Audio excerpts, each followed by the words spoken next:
संदीप देशपांडे. मला संदीप देशपांडे मुळामध्ये एक वक्ता, प्रवक्ता, नेता, एक सामान्य कार्यकर्त्याला आवडणारा, त्याचं मन आणि मत बिनधास्तपणाने व्यक्त करणारा आणि संदीपमध्ये मी एक आणखीन गोष्ट बघतो पहिल्यापासून, की जनरली मनसेची जी रचना आहे त्याच्यामध्ये राजसाहेब म्हणतील तेच, राजसाहेब सांगतील तेच. राजसाहेबांच्या पेक्षा तुमचं वेगळं मत असूच शकत नाही आणि असलं तर तुम्ही मनसेत राहूच शकत नाही. तुम्हाला परवानगीच नाही. तो राजचा स्वभाव आहे, शैली आहे, स्टाईल आहे. राजनीतिक त्यांचं एक जो काय प्रवाह आहे त्याच्यामध्ये तुम्हाला प्रवाहाविरुद्ध पोहता येत नाही किंवा दुसऱ्या प्रवाहात जाता येत नाही, काही करता येत नाही. आता राजू पाटील हा वेगळा विषय, कल्याण डोंबिवली हा वेगळा विषय, त्याच्यामध्ये लवचिक भूमिका हा वेगळा विषय आहे. तो आता आपण घेत नाही आहोत.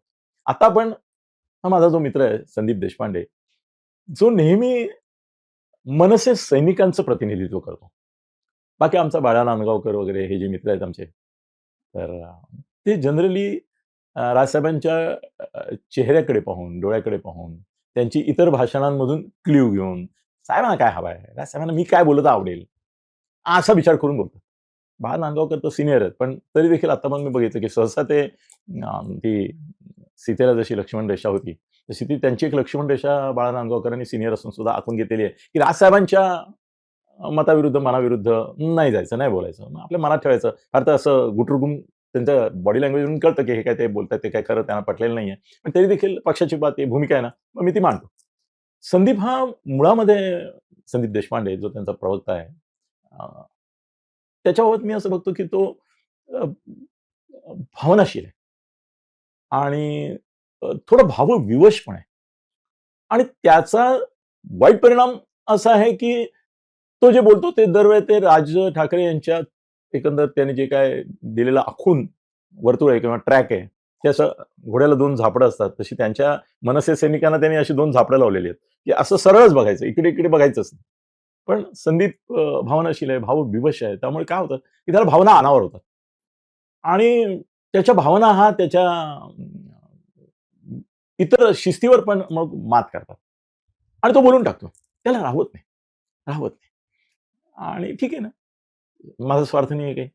मी जे काही बोललो, संदीपच्या आतापर्यंतच्या सगळ्या मुलाखती पहा, मी पाहिलेत.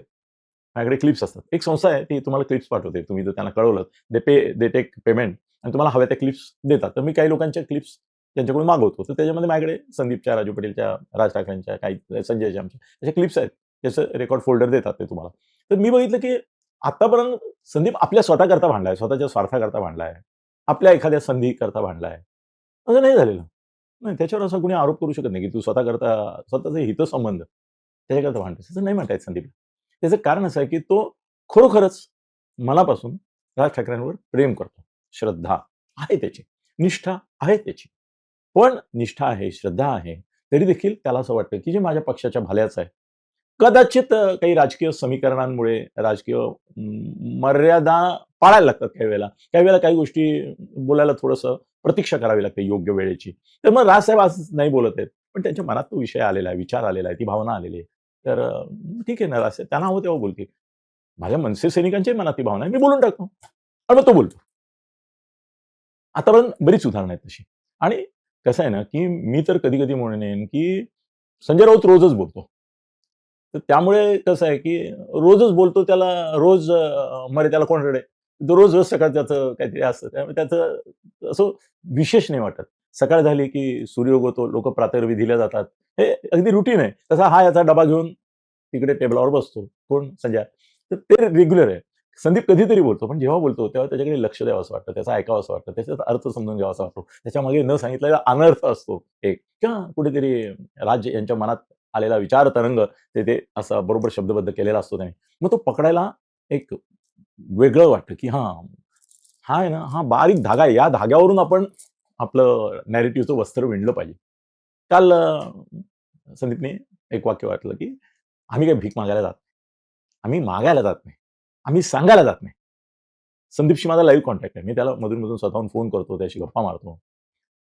आजही गप्पा मारल्या तुमच्याशी बोलतोय त्याच्या आधी माझं त्याच्याशी बोलणं झालं. तर त्याने स्पष्ट सांगितलं, की आम्ही कोणाकडे काही मागायला जात नाही. आम्ही कोणाला सांगायला जात नाही, हे द्या, ते द्या. तो साहेबांचाही स्वभाव नाही. आमच्यापैकी कोणी असं काही करत नाही.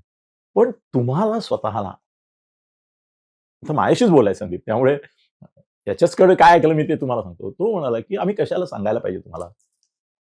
तुमचं मन इतकं कद्रू, क्षुद्र, इतकं छोटं, इतकं लगेच कृतघ्न होणार कसं? आत्ता तुम्ही काय-काय भाषा केल्या, आत्ता तुम्ही काय गळ्यात गळे घातले, लगेच गळा दाबायला निघाला, लगेच गळा आवळायला निघाला." म्हणजे ती गळाभेट ही कशा प्रकारची काय होती? त्याने ती उपमा वगैरे दिली नाही. आता मी माझं बोलतोय, नाही तर तुम्ही म्हणाले असं संदीप बोलला का? आता मी माझं बोलतोय. त्याच्या बोलण्याच्या आधारे जो माझ्या मनामध्ये अर्थ आला, तो हाच होता, की सांगायला कशाला पाहिजे? तुम्ही मनाचा मोठेपणा दाखवून म्हणायला पाहिजे, की ठीक आहे आमच्याकडे 3 आहेत. एक भैय्या घुसळला उत्तर भारतीय तो कैलास पाठक नावाचा. हां, इकडे बाकी सगळं विरोधात करायचं आणि त्या कैलास पाठकच्या उत्तर भारतीयाच्या जागी यांना एक मनसेचा नसा आता प्रभाग समितीचा एक तुकडा काहीतरी फेकतो म्हणतात. मनसेने घेऊच नाही असले तुकडे. हॅ, हट, काय जेव्हा जे सभागृहात बोलायची संधी होती तेव्हा दिली नाही आणि प्रभाग समितीच्या कुठल्यातरी आडगळीच्या खोलीमध्ये आम्हाला बसवता येतं त्यांच्याकरता. काय आम्हाला नको. पण संदीप आणि राजसाहेब विखे त्या दोघांनाही मला एक प्रश्न विचारायचा आहे. संदीपला मी विचारतो कारण संदीपने उपस्थित केलाय मुद्दा म्हणून. अरे हे कद्रू आहेत हे तुम्हाला माहित नव्हतं का? हे संकुचित मनाचे आहेत हे माहित नव्हतं का तुम्हाला? हे कसल्या चारित्र्य आणि नीतिमत्तेचे किंवा अनीतिमत्तेचे आहेत हे माहित नव्हतं का तुम्हाला? हे निवडणुकीच्या आधी देखील तुम्हाला माहिती होतं हे काय लायकीचे आहेत, हे काय पात्रतेचे आहेत, काय क्षमतेचे आहेत, यांची मनं किती छोटी आहेत, किती असे चिंकू-पिंकू आहेत मनाने. म्हणून तर पक्ष फुटला ना त्यांचा. म्हणून तर राजसाहेबांना बाहेर पडावं लागलं. राजसाहेब काय बाळासाहेबांच्या रागाने पडले का? नाही ना. ते उद्धवच्याच रागाने बाहेर पडले आणि 20 वर्ष तो राज ज्वालामुखीसारखा धुमसत राहिला. कारण म्हणजे 20 वर्षानंतर ज्वालामुखीचा स्फोट अपेक्षित होता. त्याच्यामध्ये लाव्हारसाऐवजी प्रेमरस कसं व्हायला हेच आम्हाला कोडं कधी उलगडलं नाही. लाव्हारस अपेक्षित होता, उकळता असा. तो राज आहे. राज म्हणजे एक ज्वालामुखी आहे महाराष्ट्रातला.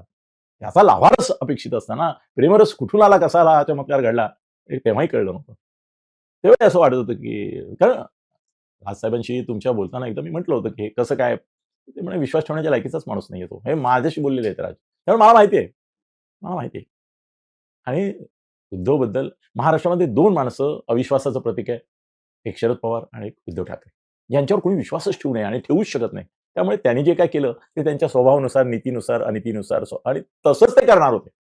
ते माहिती होतं. त्यामुळे संदीप मरू द्या. तुम्ही मागितलं नाही ना, आता याच्याबद्दल काही बोलू पण नका.